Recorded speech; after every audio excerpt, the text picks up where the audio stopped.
Cette vidéo concerne le Népal. Je t'explique où se trouve le Népal et ce que tu devrais savoir d'autre sur le pays. Le Népal est situé en Asie du Sud et est bordé par la Chine au nord et par l'Inde au sud. C'est un pays enclavé, ce qui signifie qu'il n'a pas d'accès à la mer. La superficie du pays est d'environ 147 516 km². Le Népal est surtout connu pour ses impressionnantes chaînes de montagnes, dont l'Himalaya. Au Népal, il existe différentes zones climatiques, du tropical au sud à l'alpin au nord. Les étés sont chauds et les hivers froids, surtout en montagne. La mousson apporte beaucoup de pluie de juin à septembre.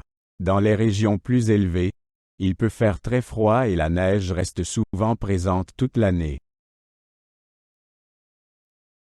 Le Népal était autrefois divisé en de nombreux petits royaumes. Au XVIIIe siècle, ceux-ci ont été unifiés par le roi Prithvi Narayan Shah. Le pays était isolé pendant longtemps et ne s'est ouvert au reste du monde qu'à partir des années 1950. En 2008, la monarchie a été abolie et le Népal est devenu une république démocratique fédérale. Le Népal compte environ 30 millions d'habitants. La population est très diversifiée sur le plan ethnique, avec plus de 120 groupes ethniques et langues différents. Les deux principales religions sont l'hindouisme et le bouddhisme. Le népalais est la langue officielle et est parlé par la plupart des gens. La capitale du Népal est Katmandou. C'est le centre politique et culturel du pays. Katmandou est connu pour ses temples et palais historiques. La ville est également un point central pour le tourisme, en particulier pour les randonnées dans l'Himalaya. L'économie du Népal dépend principalement de l'agriculture, du tourisme et des transferts d'argent des Népalais travaillant à l'étranger.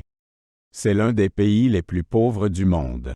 Le tourisme est une source de revenus importante, notamment grâce au trekking dans l'Himalaya et aux voyages culturels. La religion joue un rôle important dans la vie des Népalais.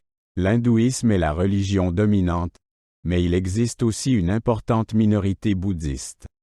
De nombreux temples et stupas façonnent le paysage. La tolérance religieuse est très élevée au Népal. Le Népal est connu pour sa nature époustouflante. Des forêts denses aux sommets enneigés, le pays offre une grande diversité. Il abrite de nombreux animaux rares tels que le tigre du Bengale et le rhinocéros unicorne. Les parcs nationaux tels que Chitwan et Sagarmatha attirent de nombreux visiteurs. La culture du Népal est un mélange d'influences indiennes et tibétaines. La musique et la danse traditionnelle sont des éléments importants de la vie culturelle. La fête de Dashain est la plus importante de l'année. Elle est célébrée à l'automne et dure 15 jours.